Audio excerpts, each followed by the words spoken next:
Yeah, if I can just introduce myself first of all, my name's Andrew Parkin-White. I'm really a career analyst and consultant, and I've worked for organizations like Ovum, Analysis Mason, ABI Research, IDC.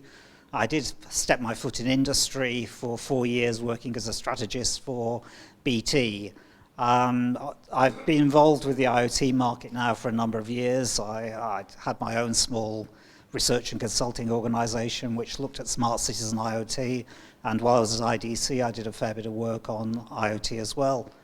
I joined MEF back in May last year, and now since then we just set up the Mobile IoT working group at MEF, and we have progressed it quite a long way. We're building membership, and our members currently come from a range of organizations. We've got network operators, some MVNOs, IoT security companies, and people interested in identity. So what I'm going to go through in the next hour or so is really what we're covering in those topics at the moment, what issues are coming up, what we're seeing. I'd like this, as far as possible, to be as interactive. I don't fancy standing here and talking at you for the next hour, so I welcome any questions, feedback, observations. It's divided into 3 sections, so I'll be stopping at the end of each section rather than having all the questions and answers at the end. Don't ask me any difficult questions, please. I'm not clever enough for that. So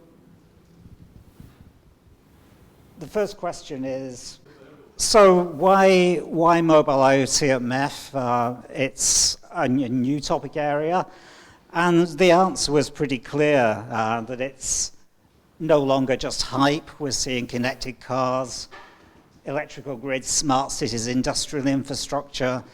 Looks like anything that can be connected will be connected. And to put this into context, I always like to throw a few numbers or forecasts into the equation. But we reckon that by 2025, there'll be something like 25 billion connected devices carried on a range of networks and technologies, according to the GSMA, and that's quite a rate of growth. The other thing about mobile IoT is it's a relatively complex ecosystem. It ranges from chips, devices, platforms, connectivity, security, analytics, and all of these are important in their own right, and MEF had the challenge of deciding where to focus, and this was largely driven by our members' agenda in this area. So we focused on 3 distinct areas. We focused on security, identity, and global connectivity. Identity is a newer topic, so we're less advanced with that, but still making good progress with that. And our goal is really to bring awareness, insight, develop understanding, develop best practice. Is this going to work, or? So our first topic is educating the ecosystem on IoT security. Why is security important? Well, it's one of the critical issues in IoT security. But we're seeing that the ecosystem or the end user market isn't as well developed as we'd like. It's not always at the forefront of solutions development, yet it's a fundamental and critical area of IoT. The expenditure on IoT security is not in line with the benefits it delivers, and we see this as a major vulnerability and see this needs to grow over time. So what have we been doing? We've been looking at the issues, the risks associated with security, and we've been analyzing a number of security frameworks. In terms of some of the work we've done, we've held a couple of webinars. We held one on the principles of IoT security, and we also started work with the GSMA, where they took us through their security guidelines. We were in this very room in October, where we held an event at the IoT Solutions World Congress on issues and challenges around IoT security, and some of the findings from that will be coming up shortly. We assessed a number of security frameworks from different organizations, And in the end, we endorsed the framework by the GSMA. We saw this as a very robust way of looking at security. In the next few months, we'll be developing an education piece on IoT security. We've very much started off, our goal was generating awareness, and we're now seeing that awareness isn't enough on its own and education is required. So the next area we look at is global connectivity, IoT roaming. And this is emerging as a very interesting and lucrative market in itself. I'll put some numbers up later. So what we've been doing there is looking at where the demand's coming from, what user needs are, and how providers are responding to these needs, how they're addressing these challenges. The working group's setting out to understand what the key issues are, what the market drivers are, what connectivity solutions out there, what are the challenges facing suppliers, and more importantly, how do they monetize these solutions? So we've held a number of webinars on IoT roaming in the past 9 months. We had one a couple of weeks ago, which was maximizing the opportunity of global IoT connectivity, and you'll find this and other webinars on our website. We've also been showcasing use cases, and we've looked at a number of industries, including aviation, transport, supply chain management, and automotive, looking at how they're developing and what sort of global solutions they require. We've analyzed a number of technologies that are available for IoT roaming, the 2G, 3G, 4G technologies, the newer technologies of NB-IoT and LT1, and also infill technologies such as Sigfox and LoRa. We are currently developing a member report, which I think the better title is The Future of Roaming, but where we're exploring the issues, challenges, and opportunities that IoT solutions in roaming offer. So the third area, which is, sorry, wrong button, is of growing interest and not very well covered out there at the moment, is that of the identity of things. So we're looking at why is this market important. It's a new initiative for the work group. We've been working on it for about 3 months now, and the focus is generally on awareness building and education. The main thrust is understanding what the identity of things is all about, and how it's very different to personal identity in terms of its requirements. So work is underway looking at some of the issues and some of the challenges around the identity of things, and work to support mobile network operators and enterprises in formulating their identity policy. Ongoing, we're trying to build relationships with key organizations involved in this area, trying to encourage new members on board with an identity agenda and work with individuals who are active in this area. The sort of content we're going to be producing in the next few months is really what's the best practice in identity of things and how can devices have secure identities. So the first work package I'm going to talk about today is IoT security. Is there anyone in the room with an IoT security background, or stunned silence? Oh, yeah? Oh, 2 people. So we're seeing some major changes in IoT security, really a major shift change where traditionally disconnected environments are connecting, and this is being driven by digital transformation and operational changes. And enterprises are really facing quite a few challenges in terms of IoT security.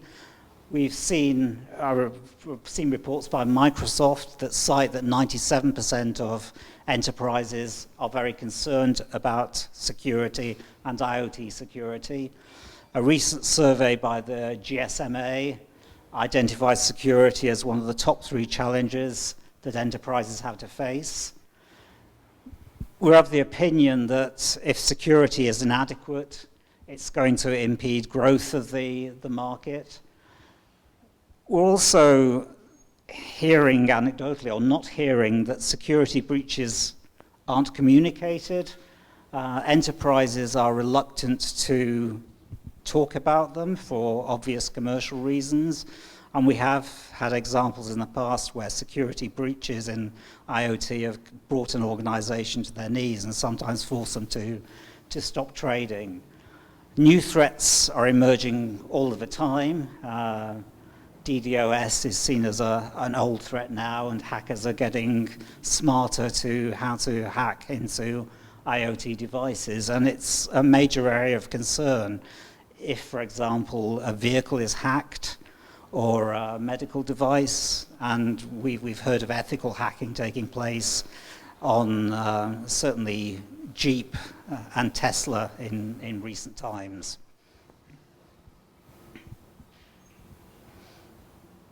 So enterprises are asking quite a few questions when it comes to security, and this is fundamentally coming from what we perceive as a lack of expertise in IoT security, but often organizations don't want to say they lack the expertise. So the sorts of questions we're coming up concern things like what risks are involved as we adopt IoT solutions, how secure is IoT in the field, can our processes and operations remain secure, and how much security do we need for our scenario? What is too little? What is too much? They're often saying we don't necessarily have the skill sets for IoT security and are looking for third parties to do the assessments. They're also saying IoT security is different to traditional IoT, and we don't necessarily have the background in that to be able to do it. They want to know which applications they're using require what levels of security and where to invest for the biggest impact.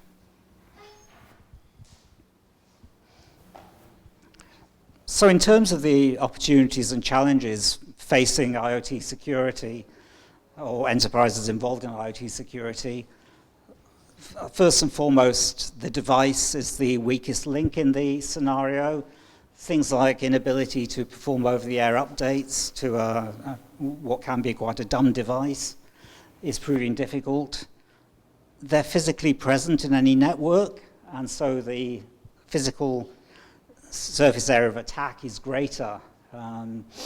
More importantly, devices are often out in the field for a long period of time. 10 to 15 years for a device isn't uncommon, and devices that are secure today are not going to be secure in the future when we can't imagine what those future requirements are going to be like, but we see developments coming along like quantum computing, which can make current security arrangements redundant. There's not really any regulation of IoT devices, and we see this as necessary. Devices could be shipped with their default passwords. And the counter to that is the actual volume of IoT devices can make standardization prohibitive, so maybe some sort of self-certification is needed. We'll talk a little bit later on when we get to the identity part of this presentation about some of the means of bringing devices on board more securely. And finally, ensuring devices can't be tampered with and provide security over what the device is transmitting, where and to whom, and taking care over its identity.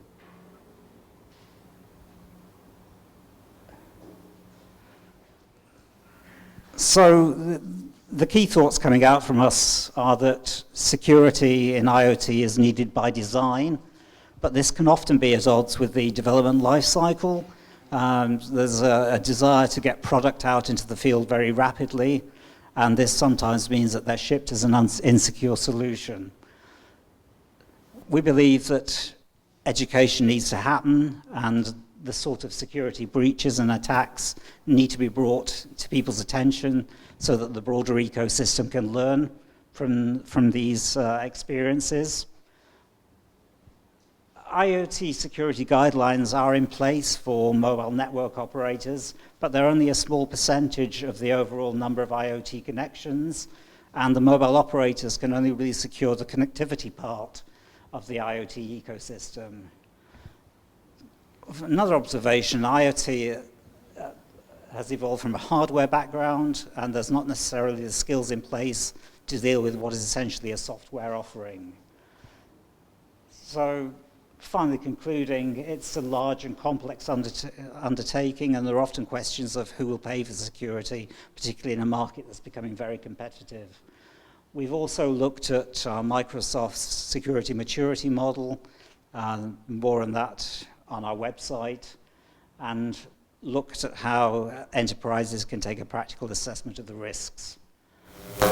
So I'm going to stop there before we move on to roaming and monetization, and if anybody's got any comments, observations, questions for Dario or myself. My view is weird that you also say that you're working in security and IoT. Can I check? What do you say work in that is just technical? Any experience in IT security? Or any comment to us? Just a question. What actually do you give as best practice recommendations? We're developing best practice recommendations as we speak. We haven't got a definitive document that says these are the best practice regulations, but probably what you can glean from some of the comments, not necessarily in an entirely logical order, is spending the right amount of money on security, making sure that devices follow some sort of logical certification and they're not shipped with default passwords, making sure that devices can be updated with the most robust security requirements against particular risks, and sharing. The point of knowing what's gone wrong in one organization is valuable in another organization. Do you want the microphone? I'll add to that, which is we shopped around for our members, with our members effectively looking at what should be done. And the first thing you do is you look at, is there another structure, is there another guideline somewhere else? Now, we evaluated, I don't remember, 4 or 5? 4. So in the end, we had multiples. All of them are good for different things. There is an IoT Security Foundation, which looks at IoT security, fantastic work. There is a GSMA best practices. Did we look at TM Forum? And then the fourth one was, I forgot. Industrial Internet Consortium. Have a look. All of them. We picked one which we thought was the most comprehensive. And by doing that, we thought we've done very well. All of them do say good things, and they kind of relate to each other. And that was the GSMA 1. So GSMA 1 has got a series of free reports, 4 reports effectively, you can download about best practices. And each one is aimed at telecom operator, IoT vendors, device vendors, solutions, and so on. So they've done very well. The only problem is nobody would read the 650 pages, which in the end you have. So the level of guidance is absolutely there. So much that we thought there's nothing else we have to do. And we thought, great. So on the GSMA 1, you will see the MEF logo, another association logo, like the SIM alliances and so on. We endorse it. And that's what we still think is where we think all of our members are looking at. But what we found out is in terms of awareness and education, those documents are not easily portable and they're not easily understood. I mean, it takes a bit of a technical background even to fully understand and read them. What we're doing now is trying to, the way around is to find out what are the key principles that people need to keep in mind of.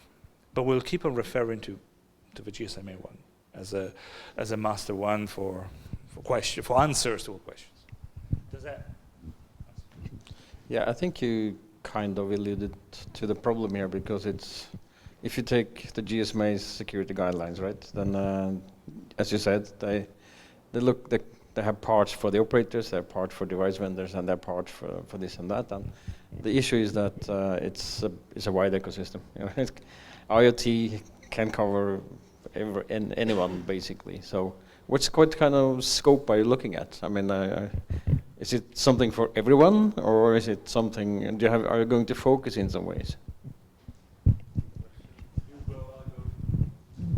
No, I think we're focusing very much. We have interested parties that are the network operators themselves, but also looking at what's happening with the end user. So what experiences are the enterprises facing in terms of IoT security, and what sort of best practice do they need there?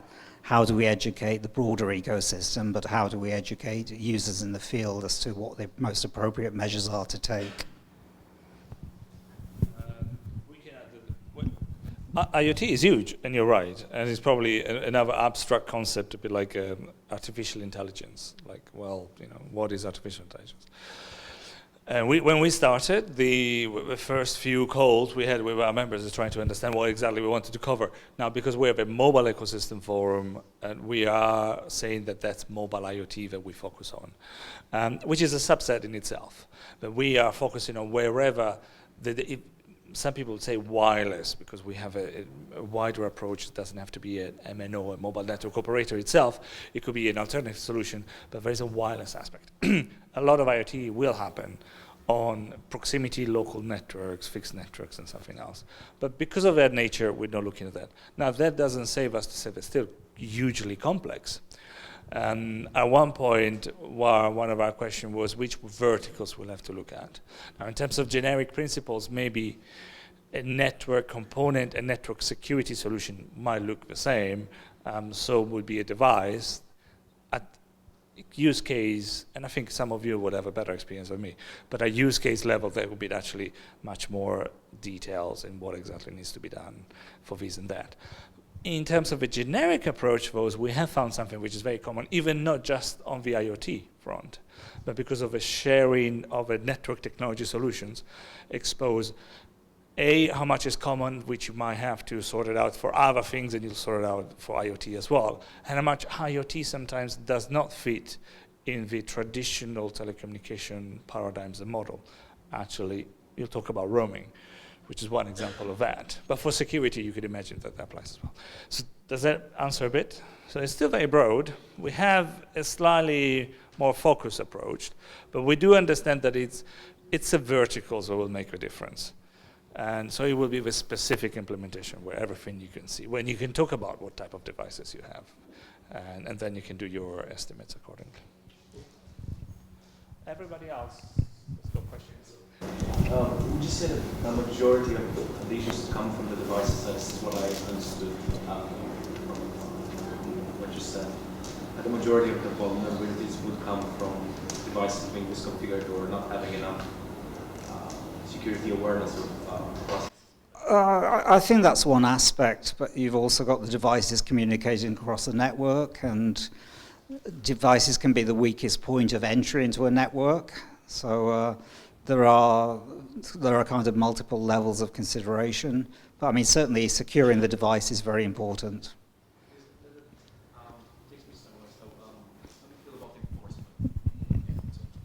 So actually what I wanted to go is how do you feel about enforcement? Because the common place or the common link between IoT devices is communication, right? So do you feel that communication providers, be it an MNO or a LoRa operator, should start enforcing devices security procedures onto the network? I mean, not allow devices that don't fit a certain standard. We saw some movement in the States, especially with T-Mobile, AT&T, that start to certify certain devices onto their networks. So how do you feel about communication providers enforcing security on devices? I think it's a positive step forward in the absence of a global standard or a European standard, for example. People are going down multiple paths, and we've seen in the UK recently that there is regulation, looking at introducing regulation for the home environment rather than industrial IoT, and this is possibly a starting point. But very definitely it's an area where standardization is important, self-certification is important, and we see in history that operators are very strong on these sorts of things, and this is a whole new area. It's an area that's growing very rapidly, and if we're going to see the introduction of billions of devices over the next 5 years, then it's certainly something that needs to be more secure. But I would disagree on some of that, just for fun of making a bit of a, actually. But I agree actually with that. Yeah, I think naturally I would agree with you, and coming from my mental preset of being a mobile operator for many years, that's how it used to be, and how it should be. And actually that's one way to solve the problem. But it actually might not be the answer to the consumer, or actually in this case to the enterprises. Because if you are a telco operator, you're selling telco services, people buy telco services, they go to a telco shop and buy a telco equipment. And then they use it, and if it doesn't work, and well, eventually we find out that you can even buy a SIM and then move around your relationship with them. No, that doesn't always happen in this way if you're selling electricity, or if you're selling a car system. So you buy a Volvo, or you buy electricity from Endesa. Endesa will buy the equipment itself. Now, what happens if Endesa, the local electricity company, then, or e-distribution, wants to change provider, shop between Telefonica and Vodafone? Will they have to change their equipment because their telephone no, cannot be. And then that's a reality of, on some of the B2C, and once you've got the things in place, you might want to commercially change your telco provider because your service, as your service distribution of energy and so on, but you don't want to be linked to one of them. So that's, if I'm an operator, I love the concept because it will keep me close. All my clients will stay with me for a long time, forever almost. But if I'm looking and shopping for a solution, as we hear from some of our providers, that's not probably the things you want. So the beauty of this liquidity is the main challenges. But then is there a trade-off? It reminds me of the discussions we were having yesterday between the Apple closed system, but very secure, and the Google open system, but has got a bigger fraud issues. But, so that could be almost a theological discussions here.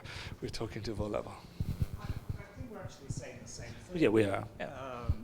No, I'm saying something like a kite mark, a truss mark on a device, but that doesn't stop it being portable between networks. I think that would be wonderful, and it would be a kite mark across everything. So you might be right. That's probably the most realistic one. I don't know how easy it is. Maybe MEF could do something. Andrew, you'll think about that.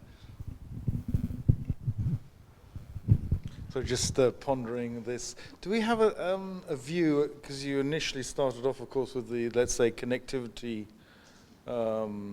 protocols or connectivity suite. Do we have a view as to the lifetime of a device or an IoT device, and therefore, security by design? So to what extent should someone be thinking of the lifetime of the connectivity that they have engineered in the first place, or future engineering?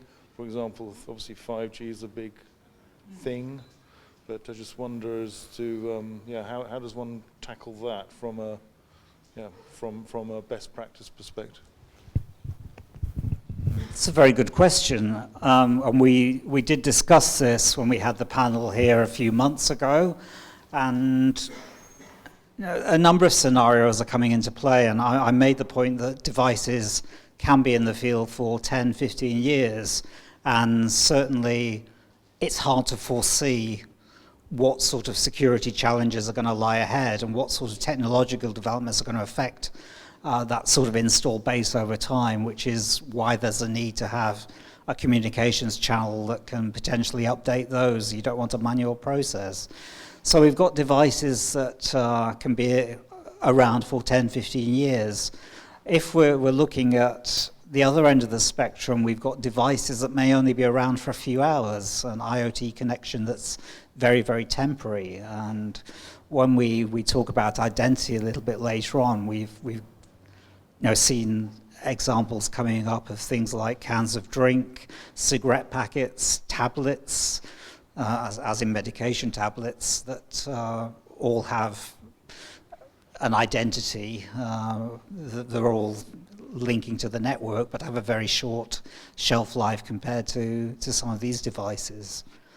But I think the other side is that you don't want to pull out an install base of products just so you can upgrade the security. It's got to be something that's there by design and not an afterthought.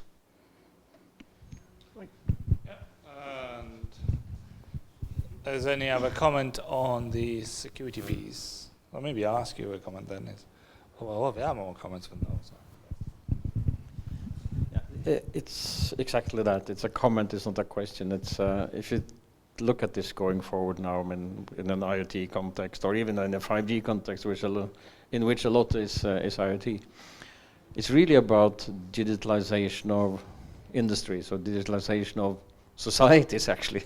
And there's a lot of security aspects and even safety aspects around that are really critical, and which will be a huge challenge to sort out in a good and flexible architectural framework, if you like, and especially if you consider 10 to 15 years of devices, and we do know that good practice is to kind of update our equipment regularly, in order to make sure that it's less hackable. Then there is a big challenge here. There are many big challenges. So. No, I think it's a very important point you've just made, and we're certainly seeing there's a consumer side to it, there's industrial internet, and then we've got applications. Now, automotive is something we've looked at in our working groups, and there are quite a lot of security vulnerabilities lying there which can be potentially catastrophic if those security systems are breached. So, yeah. Okay. Still one question, and then I would like to link on that. There was a question to you, and maybe starting from Maria as well, is what we're going to be doing next, and in terms of the guidance we're going to give. I think I'm going to repeat myself from previous sessions, I believe, which is I don't think we are in a position of making specific recommendations, but the generic things we're talking in the AI sessions, which is, and we've realized it's just been the driving force for MEF in GDPR and data, is if you're doing an IoT, there needs to be an accountability, and accountability starts in the security, risk assessment, and vulnerabilities as well. You are designing from the beginning. You need to know how could it fail, which is the first thing. And you should know what would be the implications of a failure. Too much has been designed out there without realizing what was going to be the consequences. And we now need to realize that you will be considered accountable for all of those. So your service from day one needs to have some of that. And the people designing the service have a better one to actually know what there could be. But we are going to probably describe a process more than a list of things to do or not to do. And that's where we would stop. And the question to you is, when would you do it? But I don't think we have. It's not in our specific expertise to come up with that checklist, but that we can talk on the principles and have somebody that is doing the accountability, have somebody accountable in your company for that, have processes and security. Who is accountable? Who is accountable? In the IoT ecosystem. I think it's similar to a question in politics. Who of our politicians is accountable nowadays? Everybody and no one? I don't know. But another, I think we've lost our legal support is actually coming back, which is Raphael. But he would love to actually attach to that question a few of his thoughts. Any other comments? One comment? I mean, you're just touching on the point. I mean, this accountability. I was going to say, who's responsible for the security? I mean, you were saying earlier on that you need to think of, which is right. How is the product going to be used? But remember, there's the good guy and the bad guy. I mean, the good example is a baseball bat, right? It can be used to hit a ball and play a game. It can be used to do something else, but it's actually the same piece of kit. So you also have to think of the dark side.